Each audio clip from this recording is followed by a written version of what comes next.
Hello, another Tuesday morning, and Garland, Nixon, and Lath Maroof are here. You notice I did that in third person. Garland, Nixon, and Lath Maroof are here. We got plenty to talk about in West Asia. Let's talk.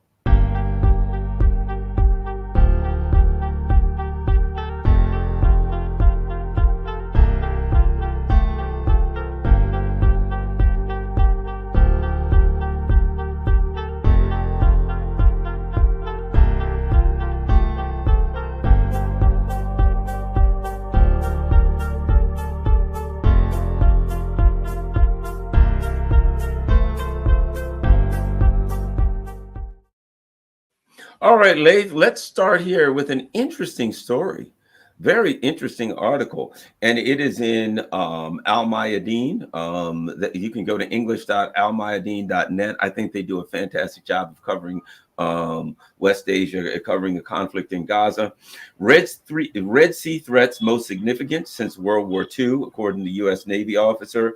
A report by BBC details aspects of the lives of the USS Dwight D. Eisenhower in the Red Sea, with some describing the mission as the most challenging since World War II. This is deadly stuff, Captain Dave Rowe, who commands the 4 U.S. Navy destroyers that are tasked. Okay, now let's talk about this. Do I think that it's a possibility that some of this could be propaganda? Certainly, it's always possible.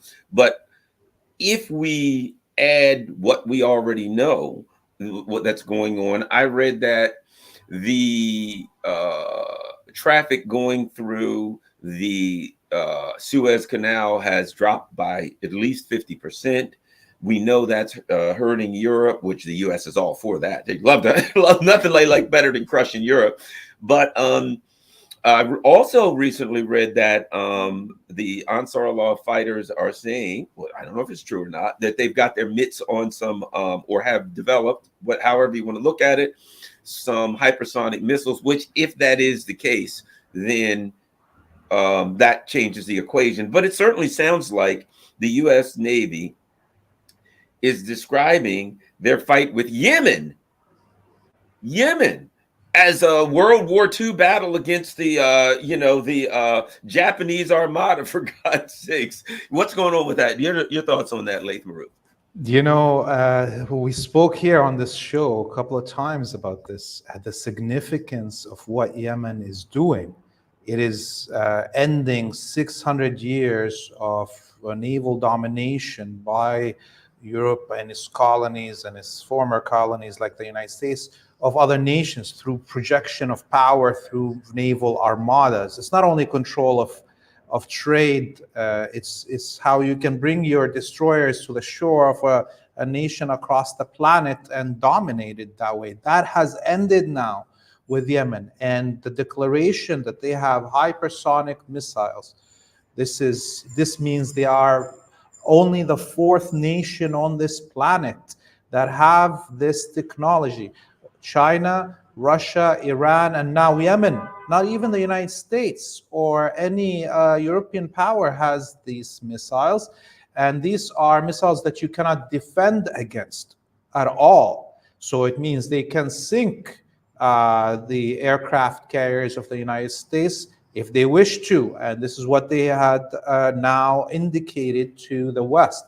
And to see the American Navy speak about the current battle against Ansarullah without even the introduction of the hypersonic missiles being the most significant naval battle since World War II, this tells you that for sure the drones, the cruise missiles and ballistic missiles that Ansarullah are using right now are already a challenge.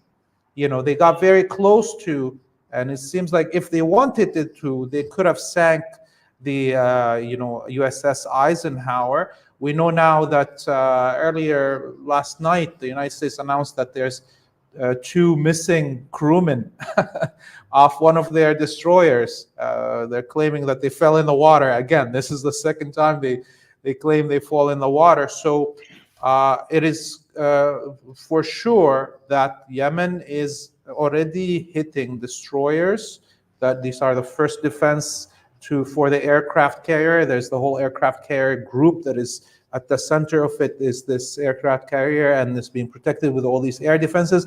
Those ships are getting hit by all these technologies that Yemen has that didn't even include the hypersonic missiles.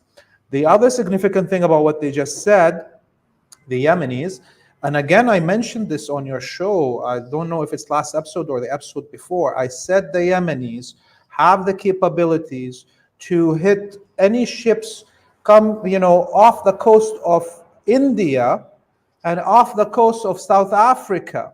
So they could, end all trade towards the Israeli Zionist colony and or the West, not only through the Red Sea. And now we hear that they are threatening to do so. So I was correct in this assumption, and now we will see them cutting off all trade with Israel throughout the whole Indian Ocean.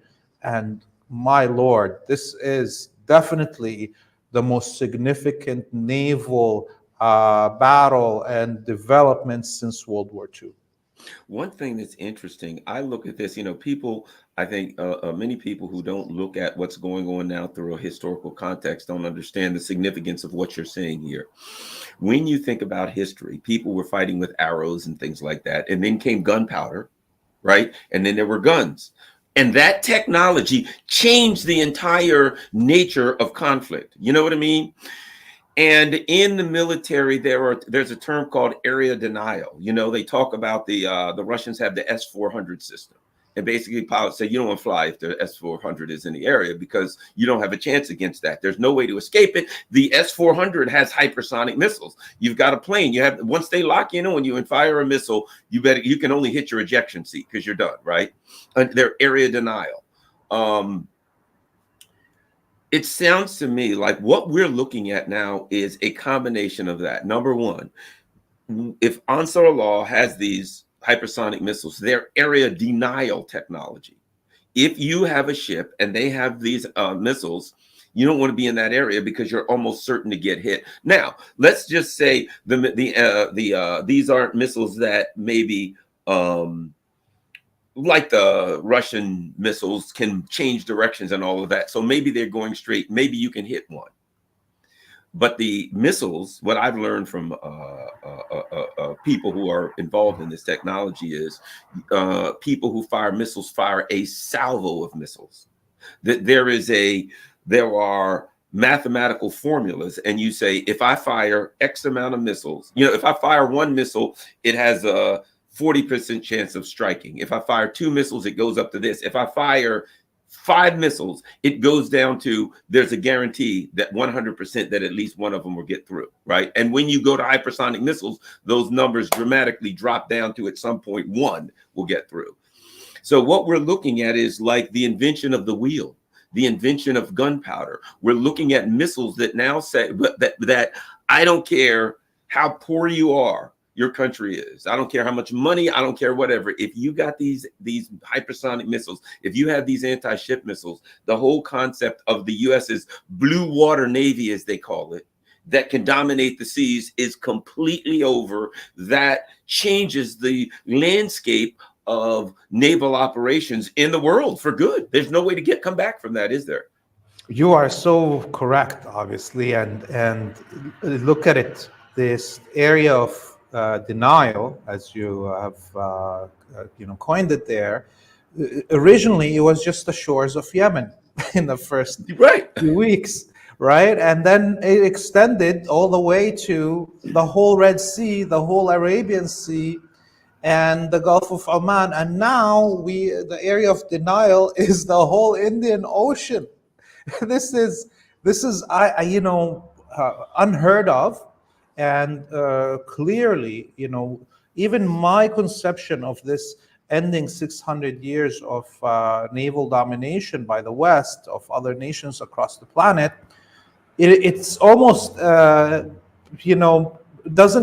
not fair. It's not even, doesn't show how important that achievement is, because in reality, a nation like Yemen now can protect whole continents by itself from the domination of the United States through the Navy. And now with the EU announcing that they're sending their ships to join this American mission to dominate Yemen, we may actually see all of Europe lose its navy on the doorsteps of Yemen, not being able to project power ever again because of their foolishness joining the United States in this fight with the Yemeni people.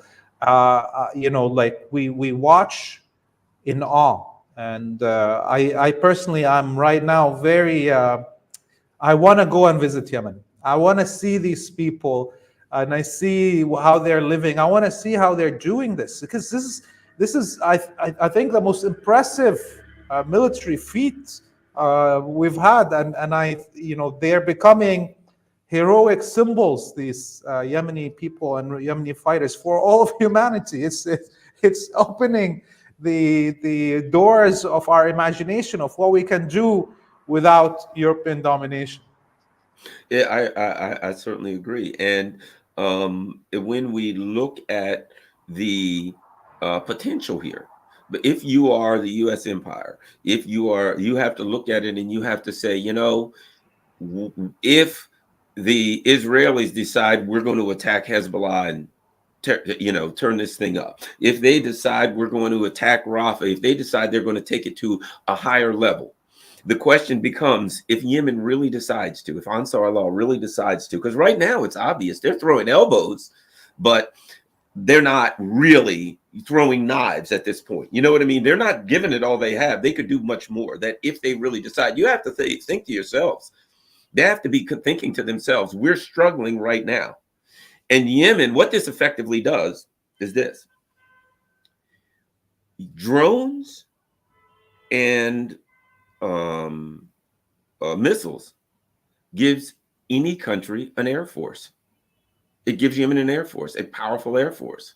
And the thing about an air force is this. I mean, if you think about it, what has happened? The U.S. dominated because it had this powerful air force. It would fly over high, bomb you, it would attack you, and all these kind of things, right? So it's air power, it's naval power, and it's air power.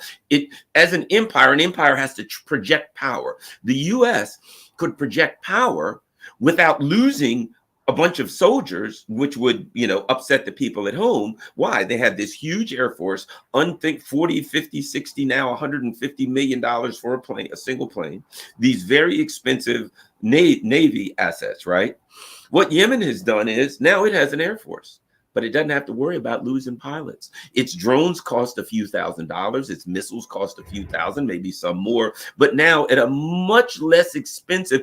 Any country now, any nation has a powerful air force with drones and missiles that can be afforded. And if you are a powerful country and Yemen is your ally or some other country is your ally, and that country doesn't have an air force, you can say, for a couple $1 million here you go. You now have an air force.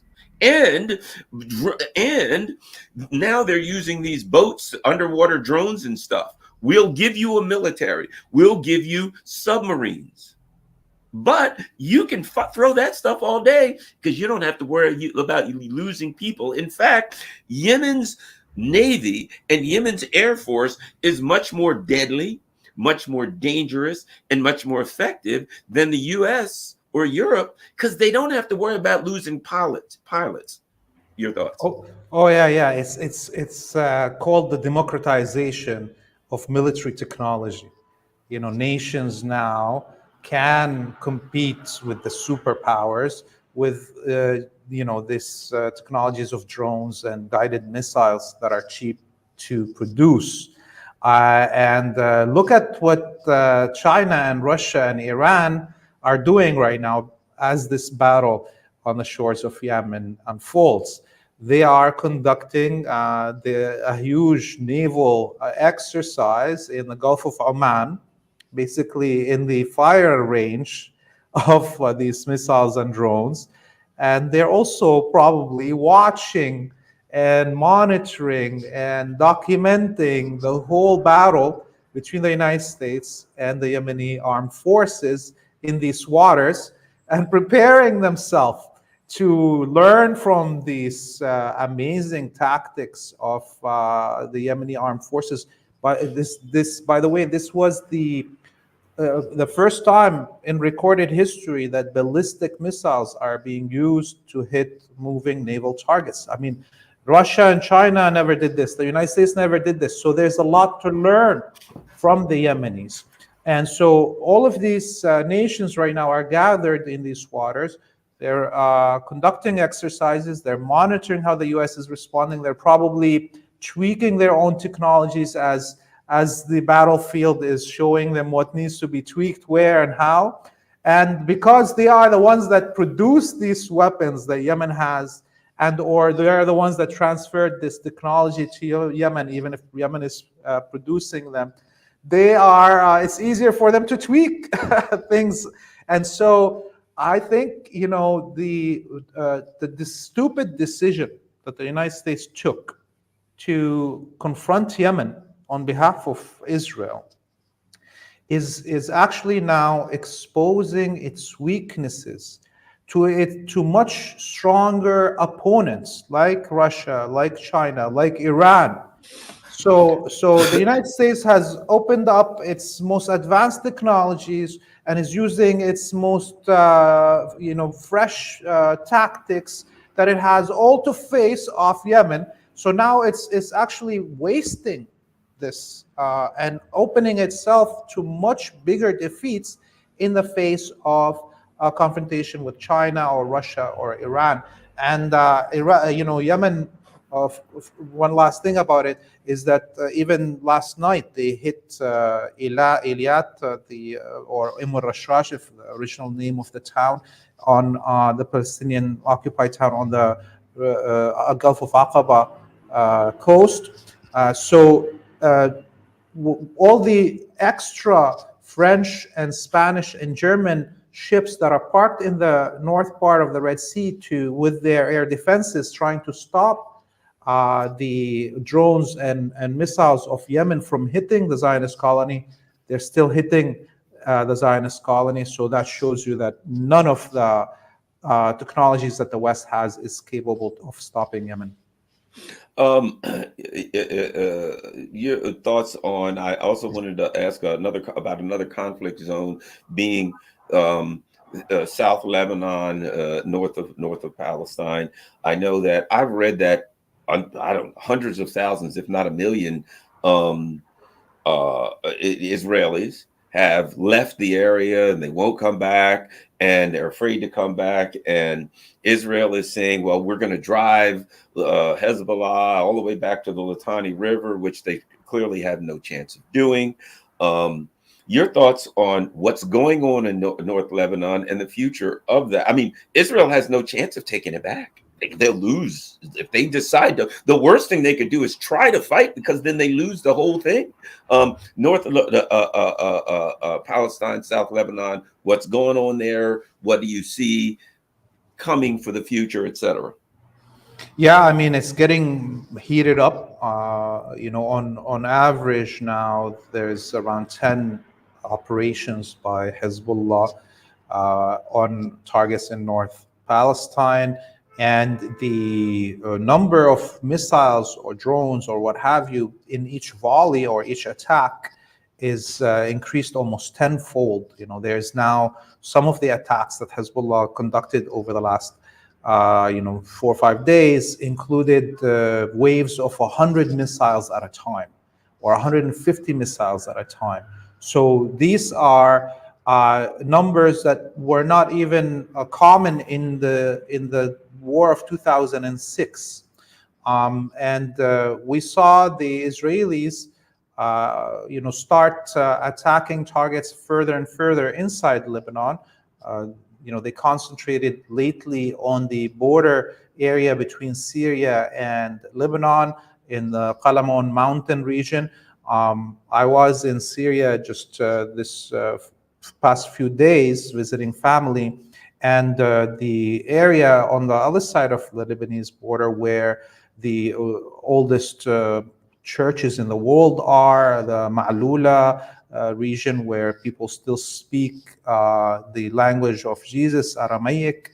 and the Sidnaya region, they were being hit by the Zionists as I was there in Syria. And on the other side, exactly on the other side of the border, they were also being targeted inside Lebanon around the Baalbek town, historical town. So we see the Israelis, going further inside Lebanon and purposefully targeting this very sensitive area between Syria and Lebanon, this border zone that, if some of our viewers remember, during the 10 dark years of Wahhabi death squads in Syria, this is an area that was occupied by ISIS, and the Christian people of the region were targeted. Those churches were some of them were blown up and damaged, and it took a huge fight for Hezbollah and the Syrian army to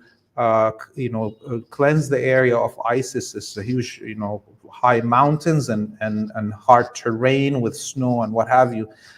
So the Israelis are purposefully targeting sensitive areas that are not sensitive militarily, but sensitive because of the historical context that they have, the meaning of it, if for the people of the region, and it's opening.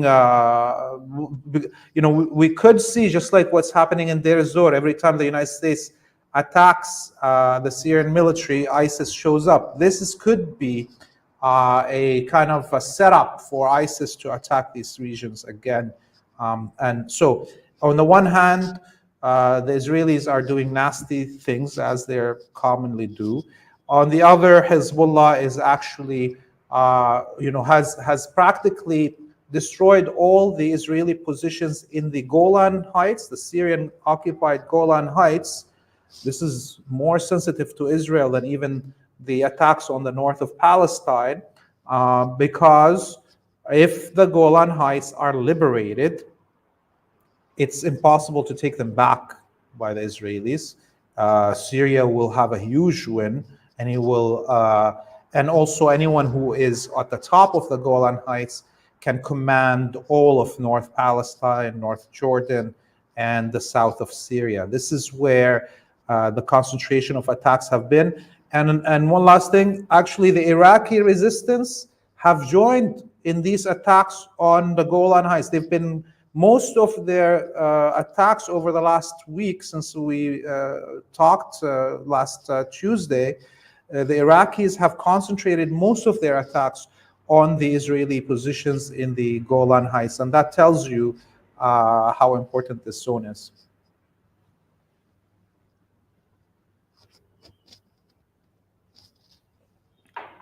I lost you there. I can't hear you.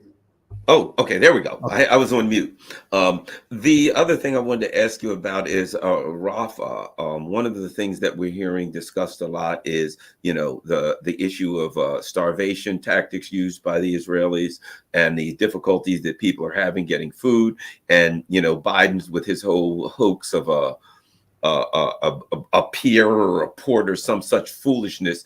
Talk about the use of starvation by the U.S. empire and its proxies to attack the people of Palestine. Yeah, it's a very sad situation. We just heard for the first time, actually, the EU Secretary General mentioned this starvation, and that Israel is using it as a weapon of war. So this is important to see how this switch is happening within even Europe and its establishment, the corrupt establishment that it has. We're now reached something like 40 somewhat civilians died because of starvation and dehydration.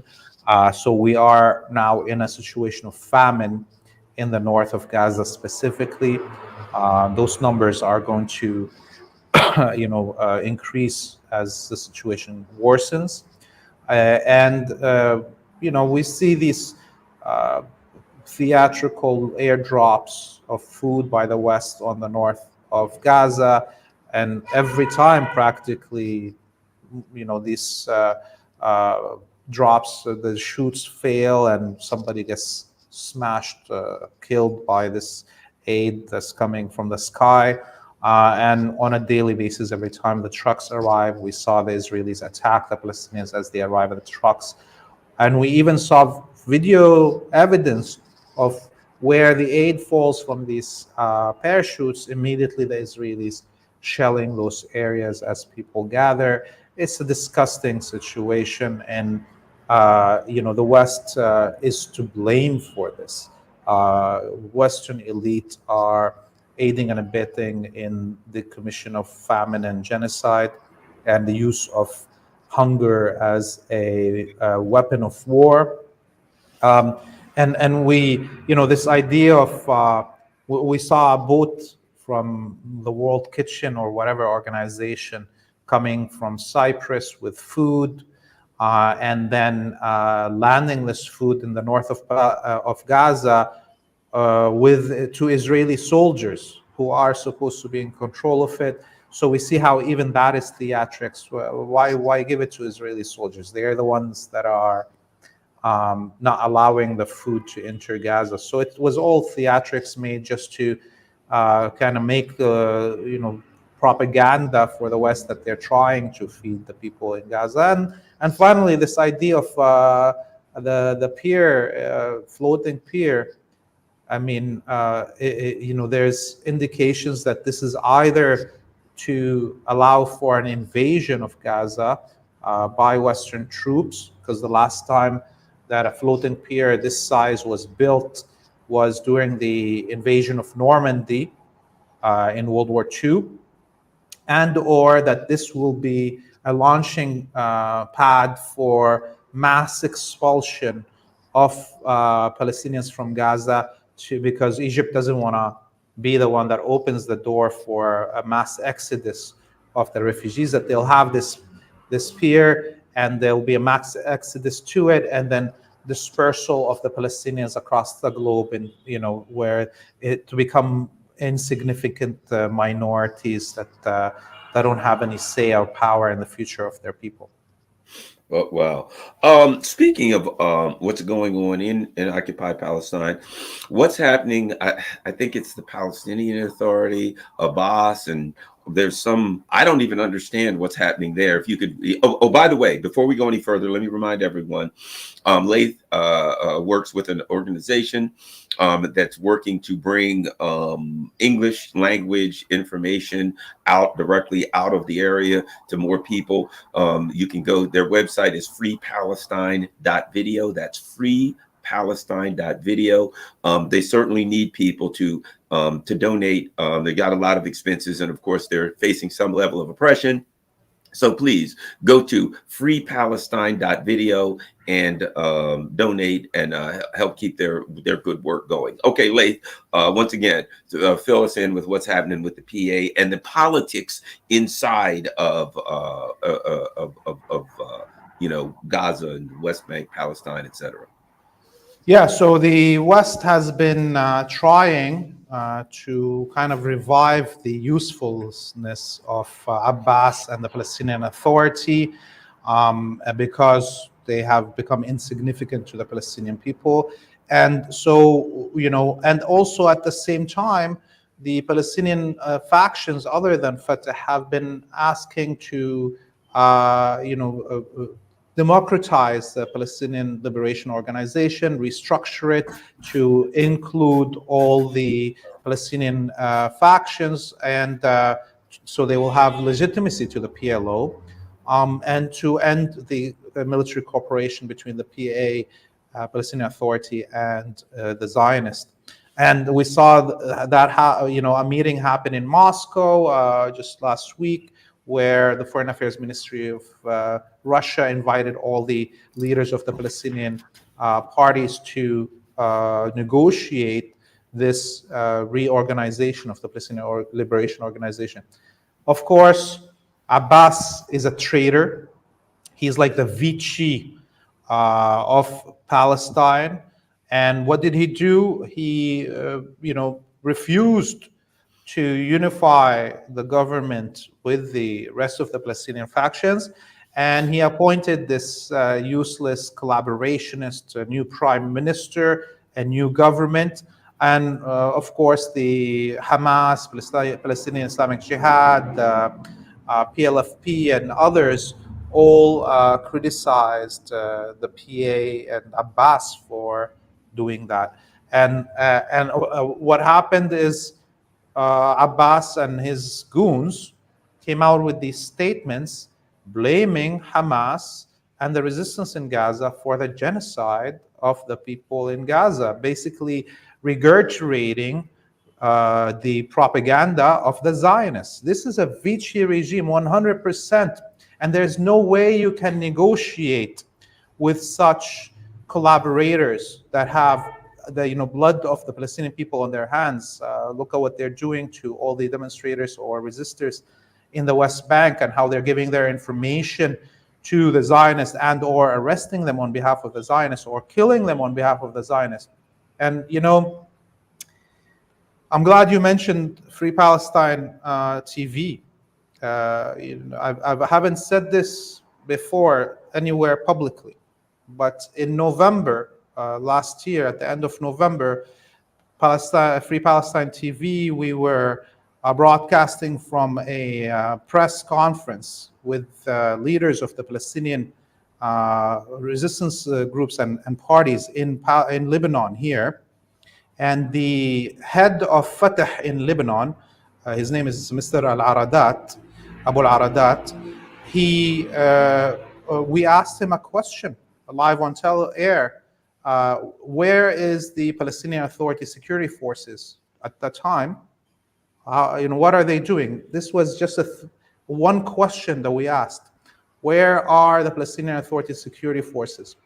And the bodyguards of the representative of Fatah in Lebanon pulled their weapons out on our camera crew of the Free Palestine TV and threatened our live on television. And they had, the next day, they raided our offices and stole our equipment.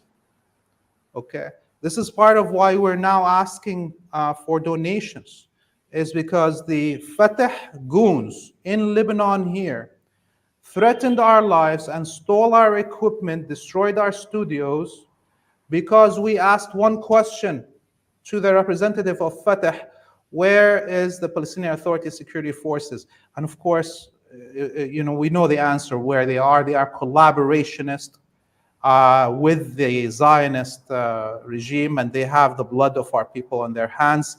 And anyone that thinks that they can, unify with Abbas and his goons, or try to convince them to stop their collaboration, they're crazy. It's a stupid thing to think about. Anybody who is part of Fatah that doesn't like Abbas and his collaborationist regime should come out and say so. Otherwise, all of Fatah and its martyrs, including President Arafat, who was assassinated by the Israelis through poisoning with radioactive materials, their names and their history is being disgraced by Mr. Mahmoud Abbas and his goons. And the other factions, other Palestinian factions, should stop working with them and should stop even trying to unify the Palestinian forces, and should openly call him, Mahmoud Abbas, is a collaborationist and should be in jail and or taken out from his position so we can have a freer Palestine. Something else since this is big in the news, I did want to ask you about a little bit of the major news around the world, one being the Russian election. Something interesting about that. I did a video last night where I went to a New York Times article from March of 2022, and it said that Vladimir Putin had around an 80% approval rating. It linked to a poll, and the poll is by Levada Group in Moscow. This is a group that is funded by, we know for a fact, there's documents, it's funded by the National Endowment for Democracy, the CIA. So this is a US funded poll that said in February Vladimir Putin's support in approval rating in Russia was 86%. This is according to a U.S. poll. The election happened and he got 87%, exactly in line with what the U.S. poll said he ought to get. And the U.S. Empire came out and said, it's a lie, it's all a fraud, it was a cheated election. I saw articles, oh, there were Russian soldiers walking around with guns, forcing people to vote, etc. After their own poll said 86% approval rating in February, exactly aligned with the outcome. And the U.S. Empire comes out and says it's a fraud, as right now, the Biden administration is trying to throw their opposition in jail right here in the U.S., that we have voting machines in the U.S. that there's no way to tell what happened on the inside. There's no paper ballots. You just have to trust that the U.S. Empire is not cheating. But they're saying that even though the election aligned with everything that it should have, according to their own data, it was a fraud. Your thought on how foolish to me the U.S. empire is and desperate, and your thoughts on the recent election in Russia? Yeah, I mean, there was Al Mayadeen was doing 24-hour broadcast live from Russia, had like 3-4 different reporters in different time zones of Russia. This is how important it was for the region. People here were watching attentively, and clearly the Russian people chose Putin because he has reinvigorated their nation, brought it back to its rightful place in history, and defended it from the machinations of the West and their plots against them.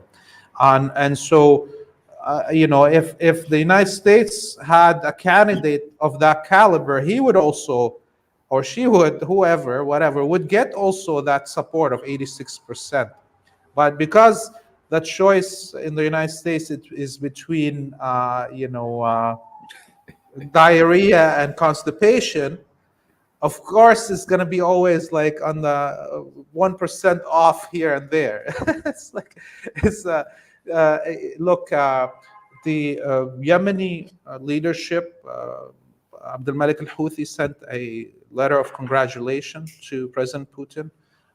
Just a few hours, also the Ismail Haniya, the head of the political bureau of Hamas, sent his congratulations and thanking Russia for its position in the United Nations and Security Council in support of Palestine.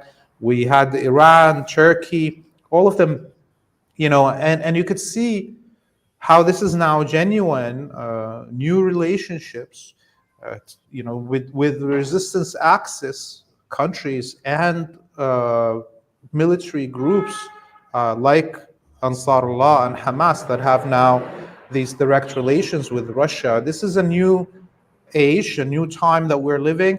The statements, most of them spoke about, wishing the best hope and wish for Russia's endeavor to build a new multipolar world. And that's the reality that we are in now. Russia is returning strong to Asia, Africa, and Latin America, and it's not through pressure or antagonism or what have you. It's actually through collaboration, cooperation with nations, and this model of common development together. And Russia's winning much of the world because of this strategy. I agree. I was reading recently that the leaders of Yemen were saying, of Ansar Allah, were saying that they have been hearing from powerful nations around the world who are basically saying, look, when this thing shakes out, we want to talk. We want to do business with you. We want to, and here's my thoughts on it. Number one, they have a geographically advantageous position in the world, extremely advantageous geographical position in the world. And if you are a powerful country and they can open or close the Red Sea and areas around it at will, it is of value to you to be allied with him, number one. Number two, I do know Yemen has natural resources. It's a beautiful place and can be set for for tourism, of course. And if I'm going to do business with somebody, I want to do business with somebody that I trust. And based on the actions taken by Yemen, you have to look at them and say, well, if they give you their word or the business deal, you can trust that they're going to stand behind what they say. I think the future of Yemen is very, very bright. Your thoughts? Yeah, the future of Yemen is hopefully to bring them to the glory of their old days. About somebody keeping their word. The Yemeni seafaring trade system it was the first ever credit system in the world. We talk about credit cards and credit ratings and what have you. This was set up by the Yemeni seafaring trade. They would go all the way to Indonesia and the Philippines, and they had their reputation. This is how somebody will give them the products, and then they bring some product back. It was all on reputation of credit, and that is the system that we know today as credit cards and credit ratings and what have you. So it should be a hub of global trade. It should be a hub of tourism. It should be a hub of cultural tourism and nature tourism, and coffee, Yemeni coffee. Oh my God! If you haven't drank Yemeni coffee, you haven't really drank any coffee. Okay, it's like a tiny little thing, and it's so powerful. The flavor in it. Yemen are the origin of coffee. Mocha is the town, Mocha in Yemen, and it sells like gold. So worth. This is beyond their oil and gas and the agricultural and industry right now, as we see with technology that they have. Yes, Yemen is rising, and as soon as the United States leaves the Arabian Peninsula, Yemen will return to its glory, and those glass tower capitals that came up in the last 40 years will become insignificant as they were before. A little about Africa. Niger is saying U.S. imperialism, adios. You got to get out of here. We see the Sahel states coming together for a common defense. I would imagine they will have some assistance. I do know in the past Wagner was in there. I don't know if how Wagner is constituted now, but I certainly think the Russians are probably providing some level of defense assistance. There's big things going on in Africa. They've kicked French imperialism out, and now the U.S. had some big drone base or something. There's problems with that. What's happening with the pushback against imperialism in Africa? Yeah, I mean, this was an amazing story. Just 2 days ago, the head of African Command in the U.S. military and the head of the CIA in Africa just landed in Niger without informing the government, and which was already a breach of sovereignty, a breach of protocol, and called a meeting with the military command of Niger, and were trying to give them orders on who to do business with, saying you can't do business with Russia or Iran, and trying to claim that Niger is given uranium to Iran. Remember the yellow cake fake Right. story of the Gulf War, when they claimed that Saddam was getting yellow cake uranium from Niger? They were trying to start the same propaganda wheel again, claiming that Niger is giving this uranium to Iran.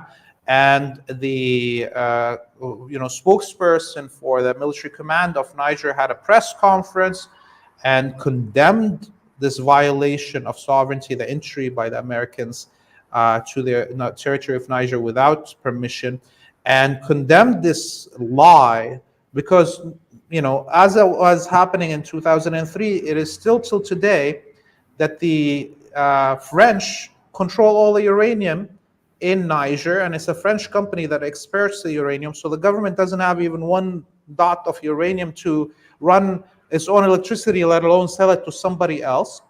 So that's clear that Nigeria is not doing this. And they demanded that the United States exit Niger. They ended all treaties that they have with the United States. And the United States has its largest drone base in all of Africa in Niger, as well as the largest CIA base in Africa, both of them in Niger. And now they have to be completely emptied and out. And Niger said that it will do business with anybody, especially those who treat it fairly and respect its sovereignty. And they will do business with Iran and Russia, and the United States cannot stop them. This is a huge, important development, because the United States was trying to break Africa into three zones of influence, with a barrier in the Sahel that divides the north from the rest of Africa, North Africa from the rest, and a divider through the Congo to Kenya that breaks East Africa from West Africa and the south. And this way, the United States would control all of Africa through this rings of fire. And now Niger ended the United States' ability to continue this project, and hopefully with the common defense pact with Mali and Burkina Faso, that they can end any future plots to destabilize the region. Another thing I wanted to ask you about world affairs, Europe. Europe's toast, done economically. The U.S. really, I would put it to you like this.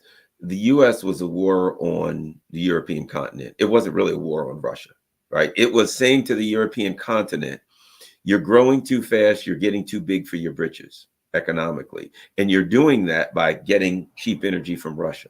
We're going to shut that off. And now you have to buy your energy from us at 3, 4, 5, 6 times the price, which means you now have to do what we tell you. The irony is that the U.S. said, we don't want you buying energy from Russia because Russia will use energy as a weapon.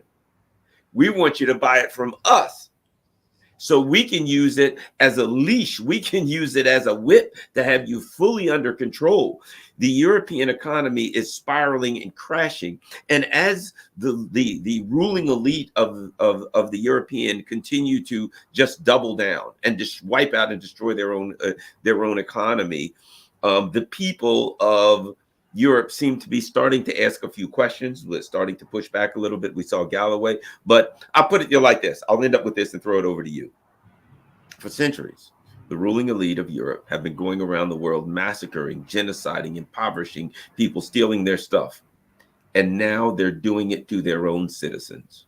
Your thoughts on the economic death spiral of the European continent?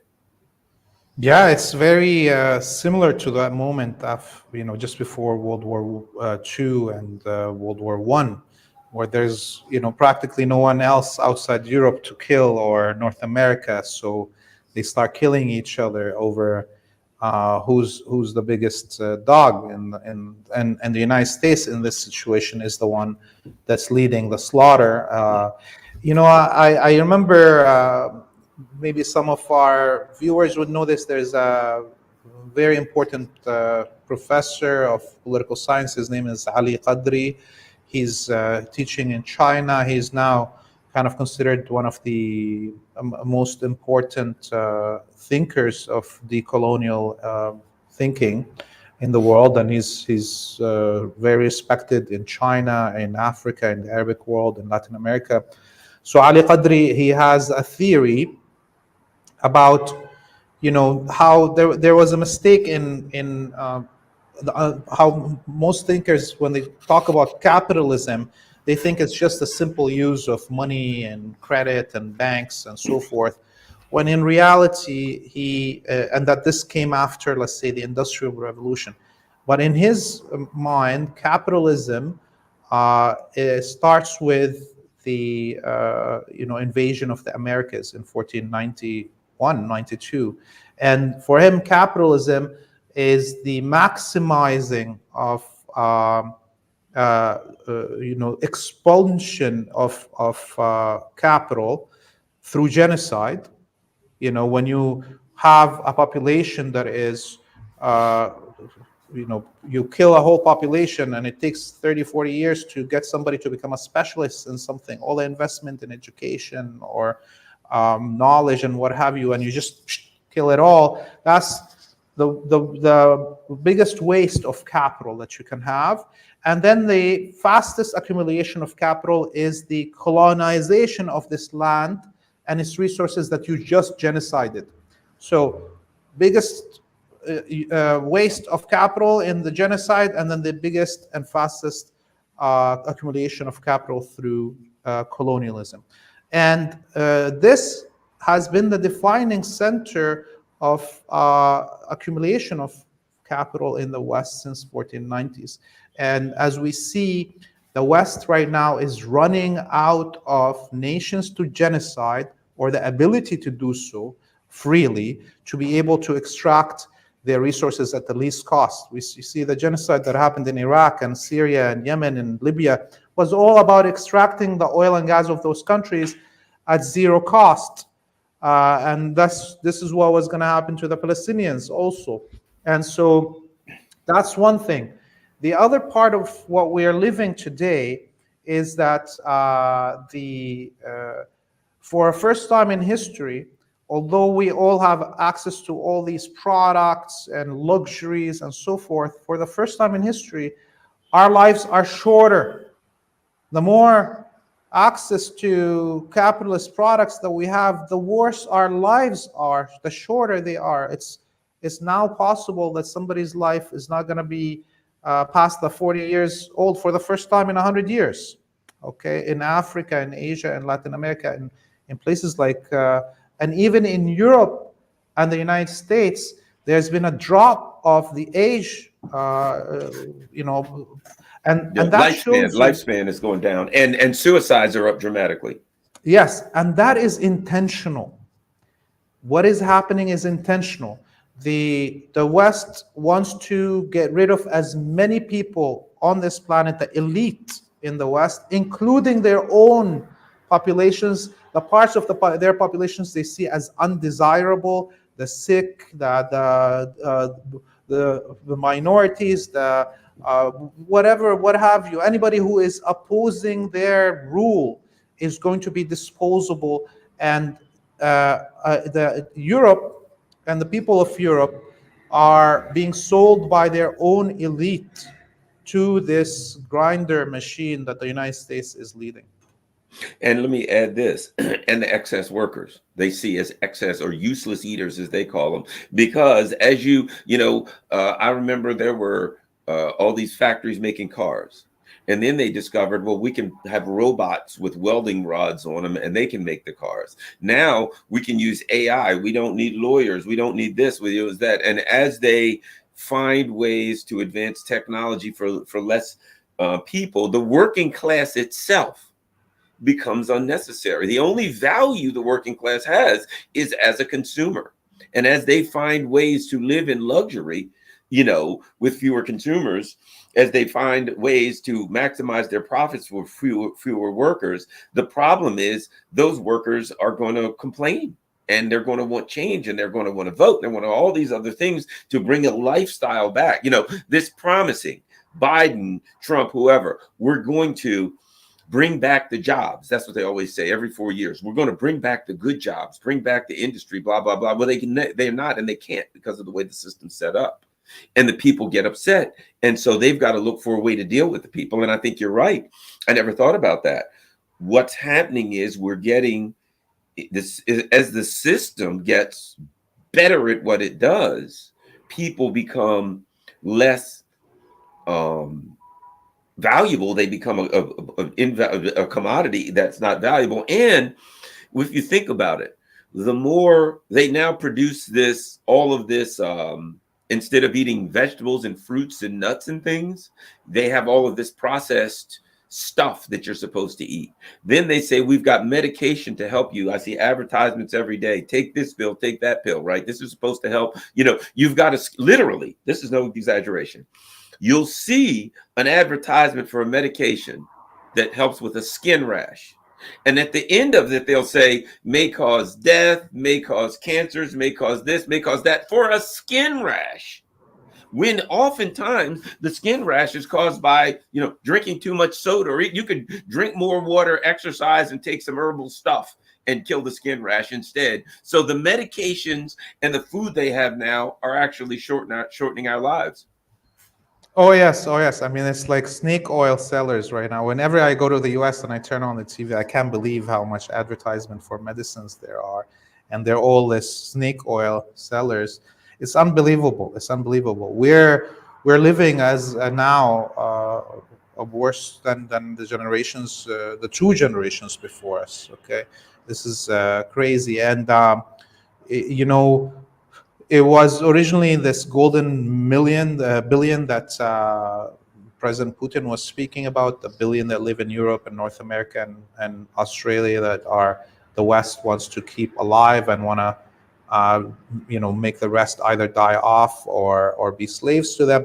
Well, now it's really, if you look deeper into it, it is the golden million, not the golden billion. And the people of Europe and the North America and Australia are right now included in the cattle that will be, rounded up and killed. Look at what happened with Corona. I mean, what the West did to the excess of retired peoples it had, how they let them die and rot in the retirement homes with the Canadian military or the Italian military or the Spanish military entering these retirement homes 2 weeks later with rotting bodies. That was intentional, and that didn't happen anywhere on this planet other in the West. The mass deaths of people over 65 in these retirement homes. That was an intentional policy by the elite of Europe to rid themselves of the costs of retirement that their economies were paying in order to compete with the younger economies in Asia and Africa and Latin America that have a bigger proportion of their population that are under 25. So this is what they did to their elders, and giving people no resuscitation orders for anybody that enters the hospital in the UK if they had any pre-existing condition when they're taken to the hospital. This was all getting rid of your undesirables. This was a mass genocide of people in Europe and North America, all to get the economy more profitable. And I can't believe how the populations in the West forgave their elites so fast since then. Yeah, it was pretty amazing. I mean, they didn't ask questions. I asked questions, simple questions. Why is it that we're told that Africa is backwards and they don't know what they're doing, blah, blah, blah. And then the deaths there were so much lower. The all of the things there, they made up, they fared so much better. And why is it? And this is what I said, look, if you're trying to build a boat, and I'm trying to build a boat, and I look at yours and yours is really, really built nicely and mine is terrible, I'm going to come over to you and say, can you give me some advice on building a boat? Because you're obviously good at it, better than me. If when you look during the crisis at countries in Africa and Latin America, et cetera, and you said, well, they're not having they're not having nearly the deaths that we are. The wise thing to do would be go to them, look at them, investigate. What are you doing? If you're looking out for the people, right? What are you doing? How can I imitate what you're doing? Try to figure out, send scientists, do everything you can to figure out why is it that country X is having better results than country Y. Instead, they censored me if I asked the question about why country X was having about. They attacked those of us who asked simple questions. So I agree. There's a whole lot fishy about that. Boy, you and I are going to have to do a show on that. But we won't be on YouTube. We'll do it on. We'll do one. We'll talk about COVID. We'll start it on YouTube and we'll go to Rumble because we're on YouTube and everybody knows that the boosters are safe and effective. In fact, make sure you get your 2 or 3 boosters before you go to bed. I had mine today. What I'm planning on doing is getting an IV drip so that when I go to bed, I can just stick that sucker right in my arm and just get my boosters all night long and rest comfortably, because it's safe and effective. Make sure YouTube understands that. That's our plan, so we won't get thrown off of YouTube. But I'm being facetious, but you get my point. We need to do a show and talk about that. So you and I plan on doing that, doing one of those. We'll start it here and we'll kick it over to places where we can actually talk about things like that. All right, Latham Roof. Most importantly, explain to people about your group and what you're doing and why it's important to help to contribute and where people can go to contribute. Yes, so we are trying to train as many youth here in the universities in Lebanon to produce content in English from what's happening in the South, and to bring their stories and their hopes to the rest of the world. As I informed you earlier, we've had our studios raided because of our criticism of the Palestinian Authority and Mahmoud Abbas, the collaborationist.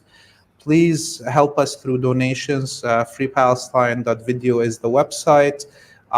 You can donate a one time. You can do a reoccurring small donation. Anything helps, and we will definitely bring you the content that you cannot see anywhere else. All right, thank you very much. And everybody, as I said, we've talked about COVID, so don't forget about your safe and effective booster. It's great. You can put one in your smoothie for a little bit of extra, helps you lose weight. It's great, man. Don't forget that to make sure you get your safe and effective booster on a regular basis. All right, late. Hopefully that'll allow this video to keep going, right? Because we're all right, we'll talk soon. Everybody, Latham Ruth, don't forget, freepalestine.video. freepalestine.video. That's the website. They're doing great work. If you really feel like you want to do something to help the cause in West Asia, if you want to help the cause in pushing back against censorship and getting the information out, go to freepalestine.video today and donate to a great cause. Latham Maru, thanks a lot and look forward to talking to you soon.